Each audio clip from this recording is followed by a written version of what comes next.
Tonight, I'm going to introduce to you the first man to have ever convinced me that the movie industry and the computer industry have something in common. Richard Tedlow, who was born and raised in Orange, New Jersey on September 12, 1947, is a current professor at the Harvard Business School. Professor Tedlow was educated at Yale and Columbia and has published 10 books and written many more articles and presentations. As the son of a business executive and an avid reader of history since childhood, it's clear that the professor's interest in business and history were both there, but that he had no idea that he would eventually be a professor at HBS. I've been told that the professor who accidentally got into business history is a man who has what Andy Grove would call earned luck. This presentation will actually be about Andy Grove, former CEO of Intel, and about Intel the company. Professor Tedlow's focus will be about the revolutionary 386 microprocessor, which he describes as an artifact for which the world of the 21st century would not exist without. Please join me in welcoming Professor Tedlow with a round of applause. Thank you, Stephen. Thank you very much. My hope is that this presentation on Intel and Andy Grove is going to capture your attention and maybe stimulate you to want to know more. Now, hopefully it'll stimulate some questions, and there are ways that questions can be asked, and I'll get through this quickly so as not to bore you excessively, and then we can go to questions. Andy Grove is quite a remarkable story. Some of you, the older folks in here, have all heard his name. Some of the younger people haven't. He's an important person. The company that he helped mold is a very important company, not only here in the Valley, down in Santa Clara. Some of you may have driven past Intel, but it's a global company. And the product that Intel is most well known for, as Stephen said, is the microprocessor. And the microprocessor is a device without which the world in which we live would be unimaginable. So let's talk about product, microprocessor, company, Intel, and person, Andy Grove. Let's do that tonight and see what we come up with. This is, whatever this is. What would you say that is? How many people in this room have cell phones? Well, just the kids who are putting your hands up, let me just tell you something. If this were 30 years ago and your parents were in that, they would not have cell phones. Cell phones are new. A great deal of what's happening that you take for granted is new. How many have one that looks like this? How about this? Can you tell me what this is? Because I've actually never seen that. Really? Yeah, you put your hand up. It's a sidekick? It's like a little mini computer. It's a sidekick. It's like a little mini computer. Yeah. But it's a phone, it's an MP3 player, it's a toothbrush. Yes. It's a phone, it's an MP3 player, it's a camera. You can also go on the internet with it, check email, browse. So it's sort of a full service operation. Does yours run T-Mobile? This one does. Do all these sidekicks run T-Mobile, or do they run anything? Sidekick is exclusively T-Mobile. There are other phones similar to that. Well, here's another one. Does anyone have one that looks like that? That's a palm. Mine, if I can find it, sort of looks like that, except mine has an aerial. So, I don't know if that means that I can talk to people further away, or if it means that I'm a better person than whoever owns that, which I like to think. How many people own these? Tell me something. Do you like your iPhone? Most of the time. Most of the time. Does it behave? The coffee is not that great. I see. Well, it's sjobs at apple.com, and my understanding is that he does respond to his emails, so you should let him know. I'm sure he'll want to find that out. All these devices that you all have, everybody has a cell phone. If you go even to less developed nations, everybody's got a cell phone in this world today. This would not have been possible without the microprocessor. How many people have one of these things? Wouldn't have been possible without the microprocessor. Or this. Oh, Xbox looks like has a greater market share than PlayStation. How about this? Oh, so this is the share leader by far. And I don't understand that because I think it's got the worst brand name in the world. I mean, it's called Wii, right? I mean, it sounds like it had an accident on the way to the bathroom or something. But anyway, you can play tennis and stuff like that on this and whatever. Wouldn't have been possible without the microprocessor. Whatever this is, what is this? That's a PlayStation Portable? Do you own one of these things? Do you like it? Depends. It depends on whether it's behaving or does it work? Well, it works, but the controls are kind of sketchy. It works, but the controls are sketchy. Okay, well, they've got to get on us. So here are some themes that we're going to talk about tonight. One is, how do you overcome obstacles and achieve as an individual? Andy Grove did that. We'll talk about that. The second is almost the opposite of that. How do you work in a team? So the first is, what is individual achievement? And the second is, what is teamwork? Sometimes in order to achieve what you want as an individual, you have to know how to work in a team. And sometimes the people with whom you're working you don't like. But if they make a contribution, you have to learn how to work with them. Risk-taking. The Valley is all about risk-taking. And if you take risks, you're going to fail. There's a certain amount of failure that every successful person that I've ever met has experienced. You have to be comfortable with that. As a matter of fact, I don't know if any of you have ever been to Intel. Has anybody in this room ever been to Intel's? Did you go into the museum store? They have a t-shirt there that says, "Don't be encumbered by history, go out and do something wonderful." And that's a statement by Robert Noyce. That's the RNB, the Robert Noyce building. He was Intel employee number one. He was a man who wasn't afraid to take risks. And then fourth is making a difference. What does it mean to make a difference in the world? Andy Grove, Bob Noyce, Gordon Moore, all three of these people all made a difference. Let's first talk about the microprocessor. What is this thing? What is a microprocessor? It's a small device that processes a lot of information very quickly. To make a very long story very short. That's it. It's a small device that processes a lot of information very quickly. How many of you own laptops? Almost everybody. How many of you own desktop PCs? At school, how many of you have access to PCs as part of your school? Okay, so a lot is the answer. How many of you have something that looks like this on your desktop? Only one. And he must work in the museum. Do you happen to know what this is, sir? That's right. It's the ENIAC. It's the first computer. And as you could look at all the wires that are here, this operated before the age of microprocessors. Has anybody ever heard the phrase, the term debugging? What does debugging mean? It's removing bugs from code. I'm told, and I don't know whether this is true, but if it isn't true, it ought to be. I'm told that that word actually came from the fact that the early computers had vacuum tubes which made lights and made light, generated light, and that light attracted moths.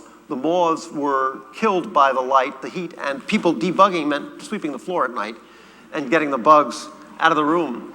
This is the first computer. Nobody has this with the exception of this one gentleman on his desk.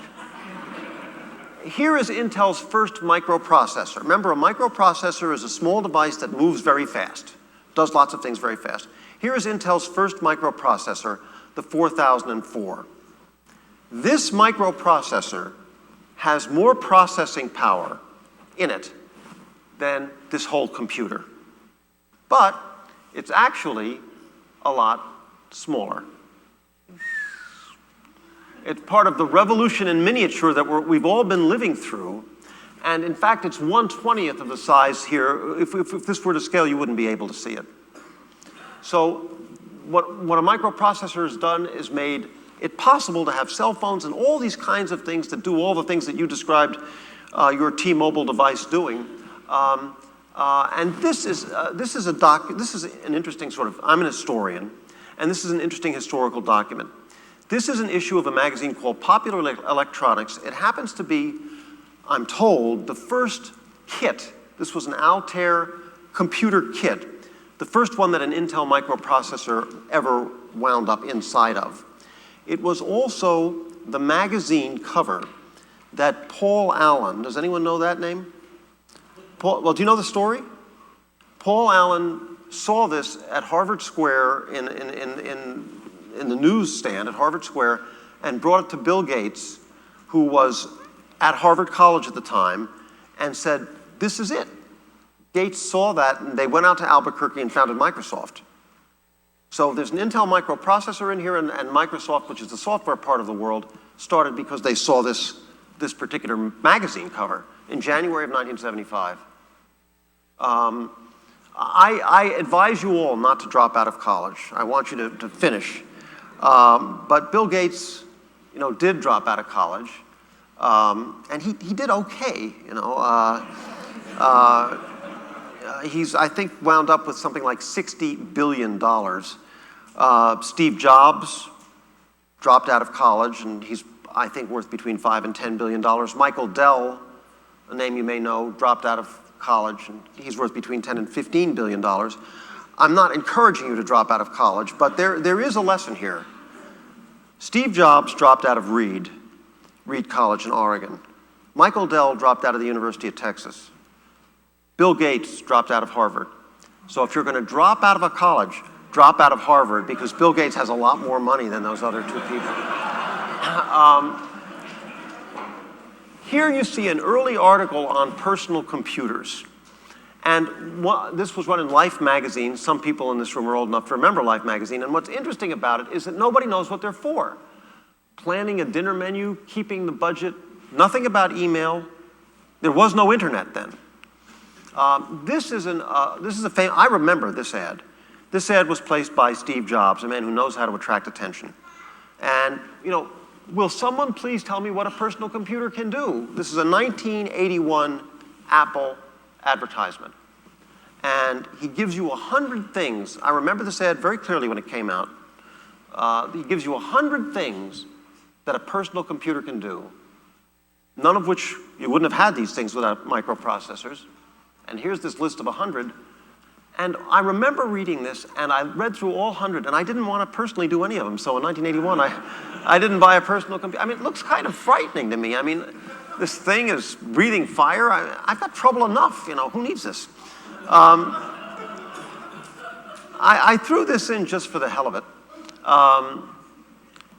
This is a picture of a railroad. The Computer History Museum is about technology. This is a picture of a railroad in 1831.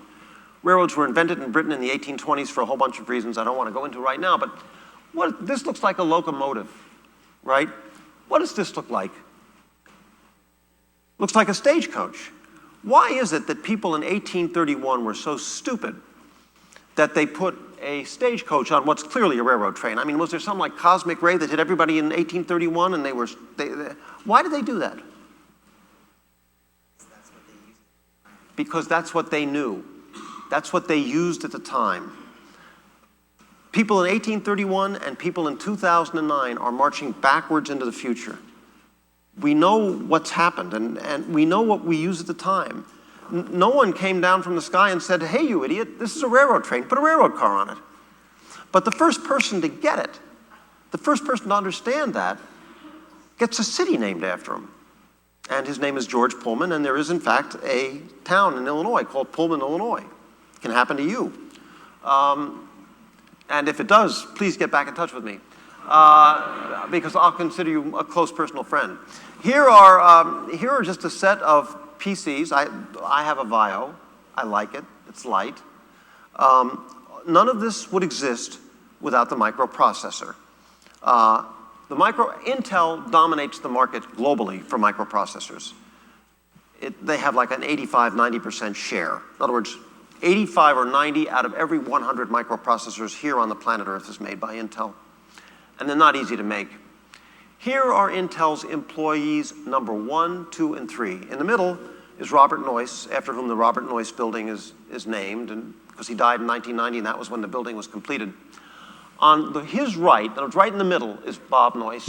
If you look to your right, is a man named Gordon Moore. Has anyone ever heard of something called Moore's Law? What is it? Every year or 2 years, the denseness of the chips is going to Right. About every 18, Gordon Moore wrote an article in 1965 in which he said, if you look at history, every 18 months, the number of transistors that you're able to cram on a chip, on a semiconductor, is doubling. He wrote that in 1965, and it turned out to be true. That's Moore's Law. And I believe it's Gordon and Betty Moore Foundation that's financing, our get-together this evening, that paid for your pizza. So keep that in mind. And on the left is Andy Grove. So this is Intel employee 1, 2, and 3. All individuals, all with remarkable and unique individual achievements, but also a team. The man who funded Intel, Arthur Rock, told me in 1999 at a restaurant called the Lion and Compass, which I don't know if it's still in business. Where is it? Sunnyvale? Well, the Lion and Compass in Sunnyvale, which is still in business, and hopefully will ride out the present depression. He told me that Intel needed Noyce, Moore, and Grove, and it needed them in that order. And that was an interesting insight into both individuals and team.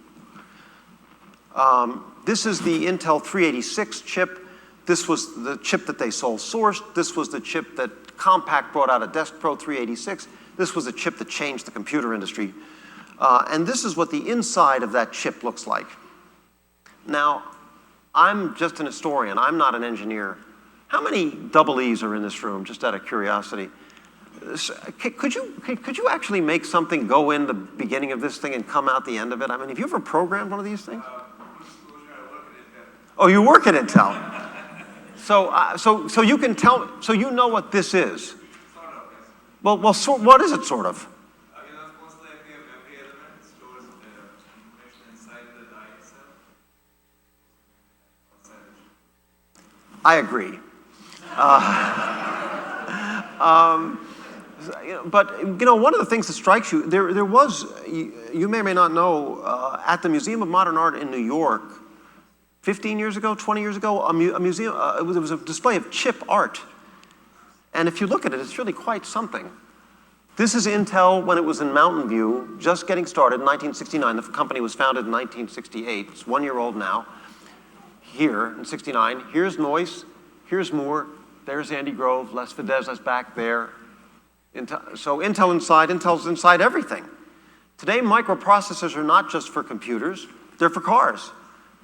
There are lots and lots of microprocessors inside every car that you can imagine. Most of you came here in this. This is a Rolls Royce. But I'm a mere school teacher. I came over in this. It's a smart car. But no matter what you're driving, Intel is inside of it. They help run everything. This is 101, and this is what it's like right now, and this is what it's like at 2 a.m. I came in at a totally non-traffic time when I came here to San Francisco. I came to San Francisco Airport and then came down to Mountain View. Totally non-traffic time, but a garbage truck had spontaneously combusted in the middle of the 101, and there was a traffic jam, out of nothing. Every truck you see, every car you see, every bus you see, they've got their microprocessor distribution machines. They also in airplanes. Airplanes are full of microprocessors. They're in satellites. They're in all these things that we talked about, and they're in your cameras, and they're inside your refrigerator. They may be inside your orange juice. I'm not sure exactly what this picture is meant to show. They're even inside your electric toothbrush, which I'm sure you all have. They're everywhere, and the world of the 21st century would be impossible without that. And Intel in its present form, I think it's fair to say, wouldn't be the Intel it is if it weren't for Andy Grove. employee number 3, who was the chief executive officer of the company from 1987 to 1998. During those 11 years, the market capitalization of the company, in other words, what the company was worth, increased from $4.3 billion to $197.6 billion. In other words, over 11 years, the compound annual growth rate of the value of that company increased 42% a year. It's a big deal. So here is Andy as a young man. Andy was born in Budapest, Hungary on September 2nd, 1936. He's born of Jewish parentage, non-observant, but 1936 was a bad time for someone of that background to be born in that place because the Nazi machine was about to get going, World War II was about to happen, and millions of Jews lost their lives during the war, and because of their religion, and 630,000 Hungarian, my recollection is 630,000 Hungarian Jews died in Auschwitz, which is the largest Hungarian cemetery in the world as a result of that. What you're going to see is Andy growing up. The second picture that you're going to see is Andy when he's about high school. He's still in Hungary. The third picture you're going to see is Andy the geek. He becomes a chemical engineer. You'll see him in big, thick glasses. The next picture you're going to see is Andy moves into corporate management. The glasses come off, the contacts go in. But he's got a mustache because he's in San Francisco in the 70s and it's California and, you know. Then, as he moves up in the corporation and becomes more of sort of an industry statesman, the mustache goes. So if we could go to that animation, if this works, you'll see this. If this doesn't work, you won't. Here we go. Watch carefully. Here's Andy in Hungary. Here's Andy's the high school student. Andy the geek. Andy the executive. Mustache is getting shorter. Mustache is gone. Andy the industry statesman. So that's the guy that I want to talk about for the rest of our little time together, Andy Grove. So if we can go back to the PowerPoint, I'd really appreciate it. So onward, says he. This is Andy with his parents. He was an only child. As you can see, he's very happy there. They look kind of pensive. Well, there's a reason for that. They're in Hungary. It's about 1941, and they know what's going to happen. And terrible things happened to Andy's parents during World War II. His mother was raped, and his father was tortured. Andy, was unaware of this. And you can look, he's the apple of their eye. I mean, it's obvious, he's the center of their attention. This is what Budapest looked like in 1956 when Andy was 20 years old. The Hungarians at the time were occupied by what was then the Soviet Union, and they staged a revolt. People wanted to get out, so they climbed on Soviet tanks, they wanted to get out, and Andy escaped from Hungary in that year. He took a chance and he ran for the border, literally. He took a train, then got off it, and crawled out on his belly with nothing. This is a map which I was told by Fiona Tang is a bad map to use because it will show that I don't understand anything and that what I need to do is go to Google Map. So that's this. And Fiona was good enough to put a little tag where Budapest is. That's where Andy started life, Budapest, Hungary. And he got out by going to where that yellow tag is, Wien. That's German for Vienna. Today, you can cross all these borders. It's the easiest thing in the world. Then there were barbed wire and soldiers, and people got shot trying to get out. Andy comes all the way from Budapest to New York, goes to City College of New York, which is a public college. Then he comes here to Berkeley and gets a PhD in chemical engineering. In 1956, when you saw that tank, this was the year of the Hungarian freedom fighter. And in 1956, if you look at Time magazine, the Hungarian freedom fighter is their man of the year. Now it's person of the year. They choose a person of the year, man of the year, every year. 40 years after this picture was taken, Andy, who escaped then, was Time's man of the year. That's what can happen in America. That's what can happen to any of you. That's why we're lucky to be in this country, despite the problems that we're all facing.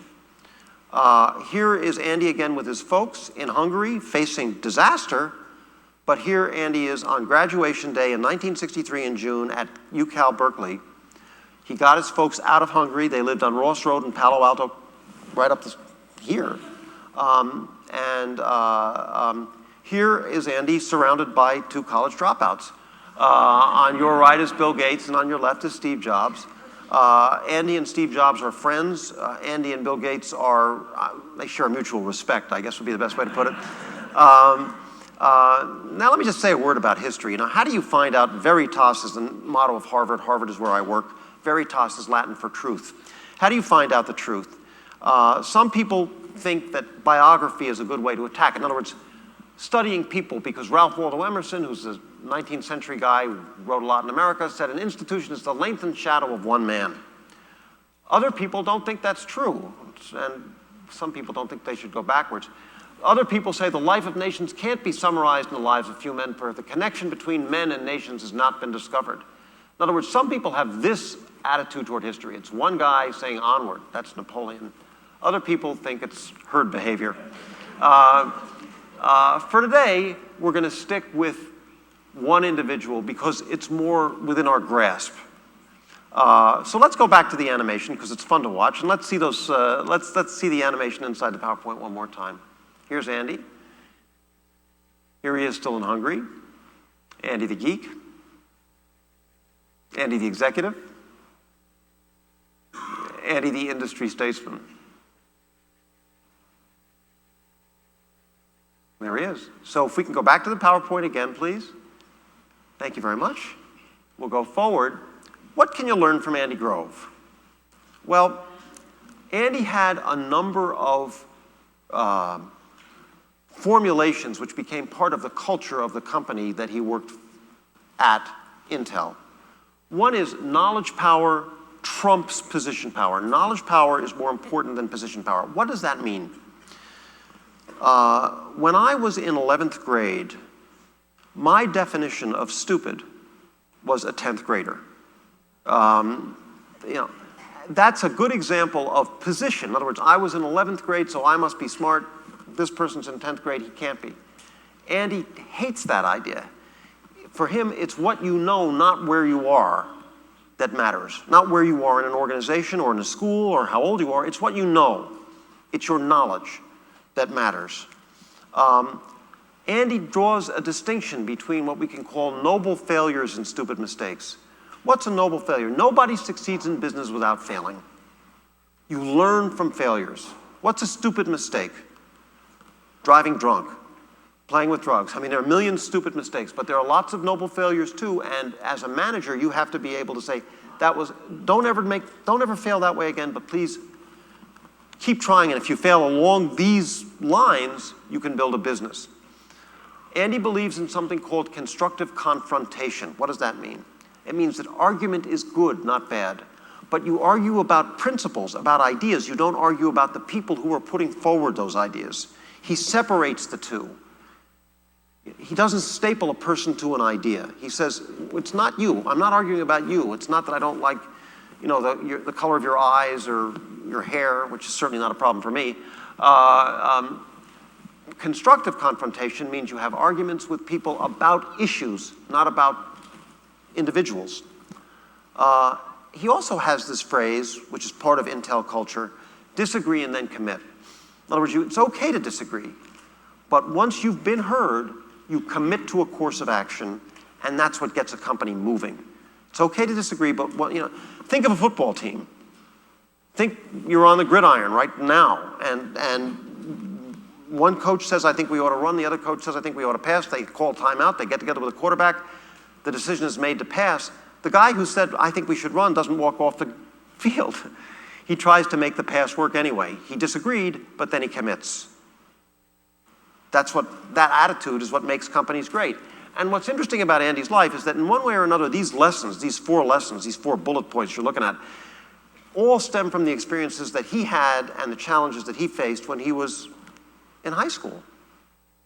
When he was living in a communist country, in a communist dictatorship that wasn't free, where you couldn't speak your mind, where position meant everything and knowledge didn't.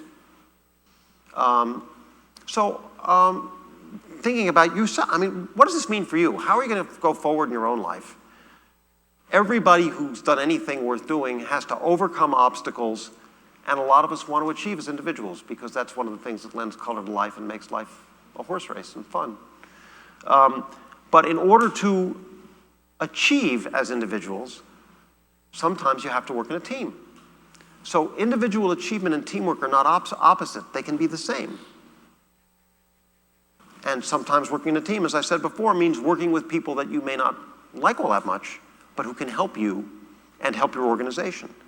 It means taking risks, because nothing great was ever done without taking a chance. And that means failing, because a certain number of times, if you take risks, you're not going to succeed.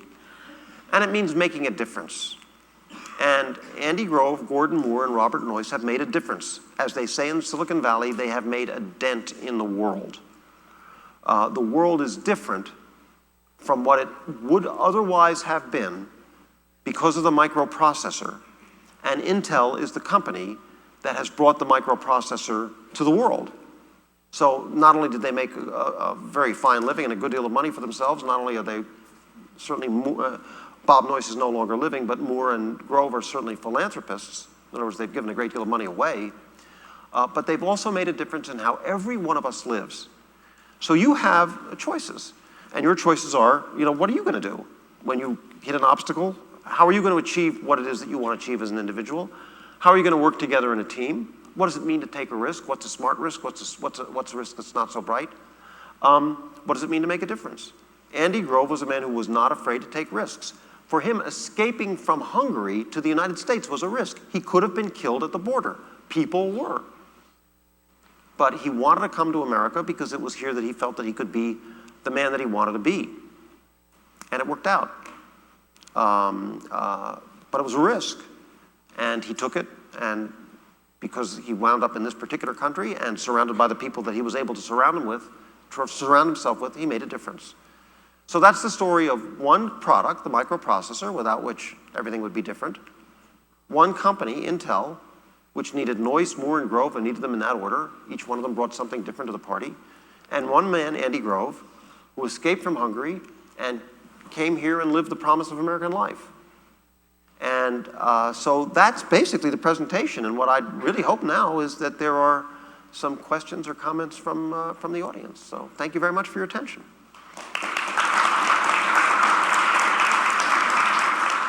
Well, as people are thinking about what they're going to ask, I want to just ask you a couple of questions, Richard, if I Okay. could. So you spent a lot of time with Andy. Yes. Because you wrote really this wonderful book about him and his life. And certainly when he was the age of a lot of people who are here tonight, he was preoccupied, as you said, with a lot of things. But did you ever get from him what he was thinking about as a teenager, as a young man? Did he ever dream that he'd become an engineer and then a manager and then... Did he have this vision of his own life? No, Andy wanted to be a journalist. That was his goal. And he's kind of man who's got a lot of talent. He was a very talented... he had a great sense of the stage. He could have been an actor. He loved music and, in fact, is a connoisseur of opera. But what he really wanted to do was be a journalist. But you couldn't be a journalist in Hungary and tell the truth in the 1950s because it'd be worth your life. And so it was, in other words, the truth was illegal in Hungary because it was a communist country. It was a communist dictatorship. So Andy made the decision to go into a field where measures of success were more objective and less political. And the field that he fell in love with was engineering, and specifically chemical engineering. And as I mentioned, since he had no money when he came to the United States, he went to City College of New York, which is a public school. And recently he went back there and endowed their engineering school, and the engineering school at City College is now the Grove School of Engineering. I went there when that ceremony took place, and he gave a speech about what it means to be an engineer, and it was fascinating. Part of Andy's evolution was, that little morph that I showed you, there was a reason for that. It's very hard to move from being an engineer, which is an extremely difficult profession. It's technical, it's difficult, it's hard, to being a manager, which is difficult in its own ways. And one of Andy's talents was this ability to move from being strictly a technical person who wrote technical books and articles and could have been tenured at any major university in the United States when he was 30 years old, to somebody who went on to become a general manager of quite a big company. That's a tough transition to make, but since he was multi-talented, he was able to make it. So, no, he didn't. I don't think when he was in Hungary, he had any idea that he would wind up on the cover of Time magazine in 1997 or 1998, because he was the Man of the Year for 1997. But he did want to come to America, because for him it was the land of movie stars and Hershey bars, and that's what he wanted. And he wanted to get the hell out of Hungary, and he's never been back. I actually, in 2004, went to Budapest and went to the apartment that he lived at, and I sent him, because of the magic of modern technology, an email that I'm in the apartment that you left, because you weren't allowed. He was afraid to embrace his parents on a street corner in Budapest because the communist police would say, this one's going to go for the border, we're going to arrest him right now. And so they couldn't, they just had to say goodbye. He never knew whether he was going to see his parents again. I mean, that's taking a big risk. But he wanted to come to America. His parents were behind the idea, so that'll happen. And when I sent him that email, I'm in the apartment that you left. He sent me one back saying, better you than me, I don't want to go there. Yes, sir. I have a question about him and the discipline that he instilled at Intel. I did a lot of work with him in Intel back in the 70s and early 80s, and they had this famous attendance list that everybody had to sign. If they were 5 minutes late to work, like at 8:05, they had to sign in, and people used to complain. But he was able to sort of instill discipline in every aspect of the company. And did you see that in him when you got to know him? Absolutely. Yeah. Andy is a very disciplined man. And the late list that you're describing was literally, you had to come to work at a certain time, and if you came after 8 a.m., you had to sign a late list. Is this true at school these days? I mean, when you're late, do you have to report any place, or do people keep track, right? Well, to treat a grown engineer, someone who's 26, 27, 28, 30 years old, as if that person were still in high school, especially in Silicon Valley, where when Intel got started in the 1960s, it was, this was the Wild West out here. And it was a pretty undisciplined place. But if you take a look at that microprocessor, one little thing goes wrong, it doesn't work. And Andy started as the director of operations at Intel, so he needed discipline. He lived and died on 1 or 2 points of yield. And he needed people to come to be where they're supposed to be. And to this day, he's not a good guy to keep waiting. He doesn't like it. So, yes. How did he travel to Hungary to North America? Did he went by ship or airplane? He got out of Hungary by taking a train to a town that I actually can't remember. I can't pronounce. It starts with an S and the next letter is Z, and then I give up. Hungarian is it's a language that it's hard to hear. It's very hard to pronounce. He escaped to Vienna, really just by walking and by the help of others. And then when he was in Vienna, he went to the offices of something called the IRC, which stands for the International Rescue Committee, which was founded by a man named Albert Einstein, who's a very famous scientist. And the IRC financed a train ride for him, through Austria, through Germany, and from there he took a boat to New York Harbor, actually landed in Brooklyn. From there he took a train to Fort Dix, New Jersey, and he waited there as an interned refugee until it turned out that he had relatives in the Bronx, which is part of New York City. And then he went there. So no, he didn't fly. He took a boat. And then when he came to Silicon Valley, he drove. He drove across the country. That's how he made the trip. In the boat, didn't his parents came with him? His parents did not come with him. He left his parents behind. He was able somehow to communicate with them when he got to Vienna. and was able to let them know that he was still alive and that he was okay. His parents came to the United States in the early 1960s. He came in 1957, really, that's when he got here. So they came about 6 or 7 years later. He was able to get them out of Hungary, which was not easy in those days, and to Palo Alto. Was he the only one in the ship? Nope, it was full of refugees from Hungary. There were others who were leaving Hungary and coming to the United States. There were a lot of people there. Thank you. You're welcome. Great questions. Thank you. Hi, you said that Arthur Rock told you that Intel needed all three founders and in a certain order. That's Could right. you elaborate? What was that all about? Sure. Arthur Rock was, was and still is, I mean, a very famous venture capitalist who has an office in San Francisco that doesn't have any nameplate on it. It's one of his sort of signposts, is that there's no sign. What Rock meant by that was this. Bob Noyce was an extraordinarily charismatic person who liked to start things but was not detail-oriented. He was very smart, there's no question about that, but he wasn't a detail guy. He was the kind of man, it has been said, who could stand before Wall Street analysts and say, our company is facing very difficult problems which I don't understand how we're going to overcome, and the stock would go up 5 points. He was a daredevil, flew his own plane. He was the kind of man who loved to start new things, but was not a born manager, and was really out of day-to-day management at Intel, certainly by 1980, I would say.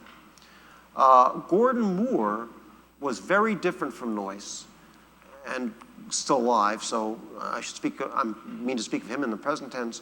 Gordon Moore is a man of few words. You ask him a question, it's yes, no, maybe. He doesn't elaborate. He's extraordinarily modest, considering that he's one of the great technologists in all of American history. And I gather that he's not somebody who likes interpersonal conflict. Andy is also a technologist, like Noyce and like Moore, so he can speak that language. But in addition to that, he had an interest in management that neither Noyce nor Moore really had. And unlike Moore, he thrives on interpersonal conflict. He loves it. I mean, you say white, he'll say black. You say black, he'll say white. And he's like a dog with a bone. I mean, he'll just keep asking you question after question after question. He won't let go. He will do anything to find out what you know. And even people who dislike him, whom I've interviewed, say, I don't like the guy, but he got the best out of me that I had to give. And that was Andy's special talent, was to somehow reach into someone and get the best thing out of them that they had to give. There's a very famous venture capitalist in the Valley named John Doerr, a name that some of you may know. And John Doerr started his career at Intel. He's a double E from Korea. You're pointing. You want to just shout out something? I know. I guess that means I have to stop talking. But that's the idea. I mean, Noyce was not a manager, but he was a great technologist and a great guy to jumpstart a new venture. Moore was a technologist, but not someone who liked the kind of conflict that you have to have with management. Andy was a born manager. And that's the sequencing. Yes? So looking back in time, transistors invented in the 50s, technology is moving ahead, things are happening. You have these amazing three people, in particular Andy Grove.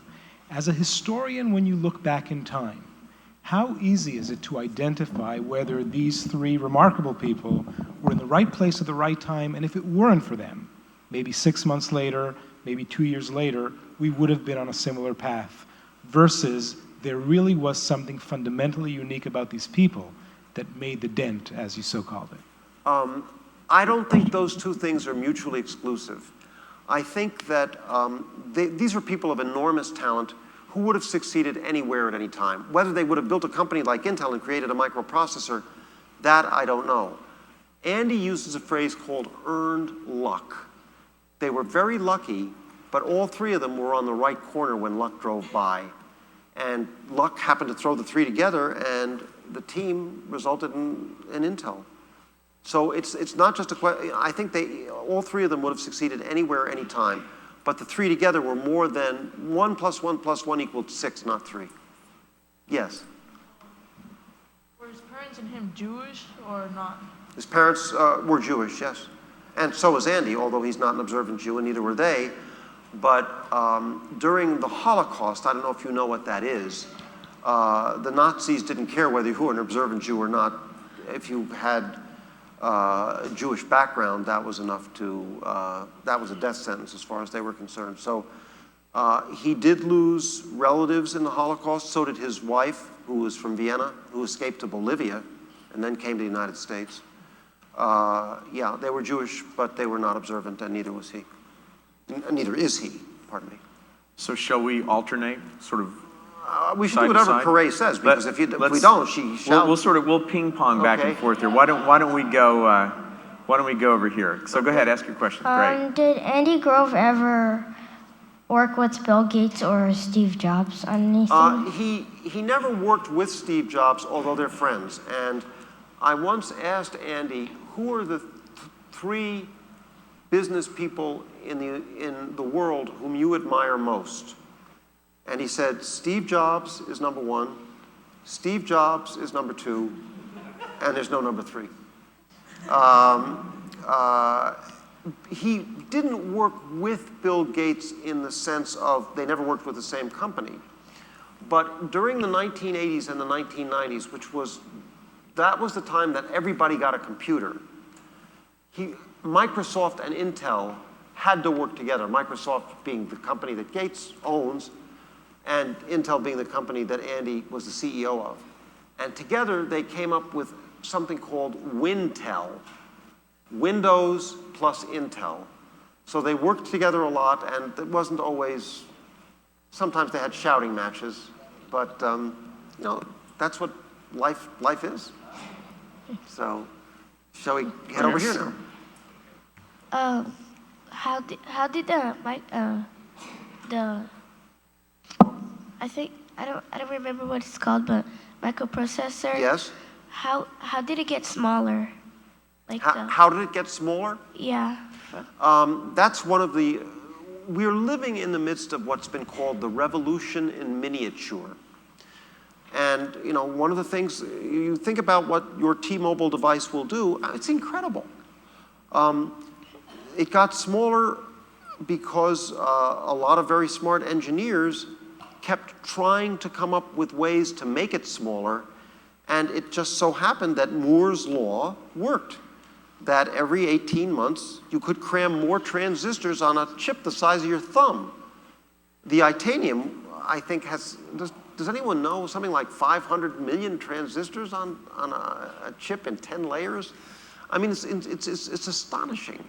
It got smaller because engineers kept working to design it smaller and smaller and smaller, and they can do more and more things as a result of that. Yes? Do you know what Andy is doing today? Sure. He's very much involved in the world. He's very much involved with healthcare. He's very much involved with 2 specific illnesses. One is called Parkinson's disease, and the other is called prostate cancer.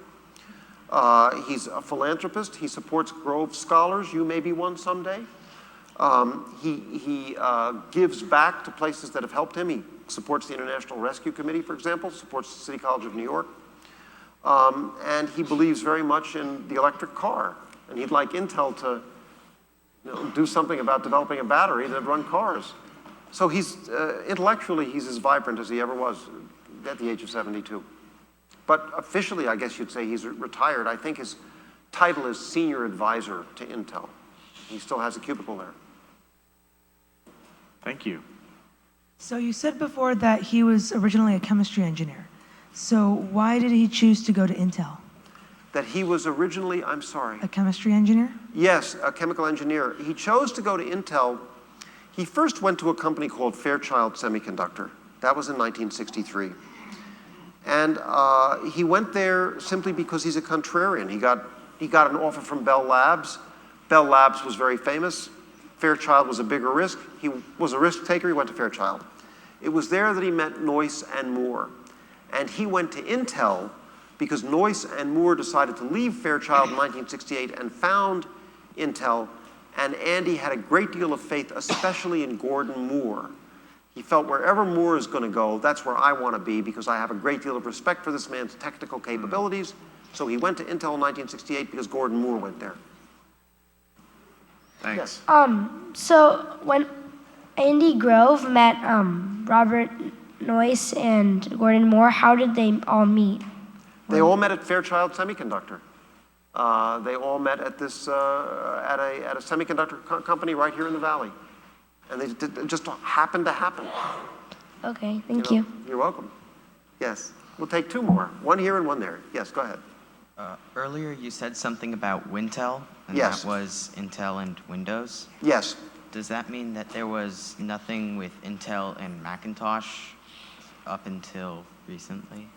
I'm terribly sorry. Does that mean that there was nothing? Between Windows and Macintosh, because Macintosh is different software. That's correct. Windows and Macintosh. Apple was different. Apple was and is Apple Computer is a very different kind of computer from the IBM compatible computers which run Windows on Intel microprocessors. It's a different kettle of fish. Apple is now buying microprocessors from Intel, but Apple is really diversified. As you know, they make iPods, iTunes, you name it. And Apple Computer Company is no longer called Apple Computer Company. It's now called Apple Company.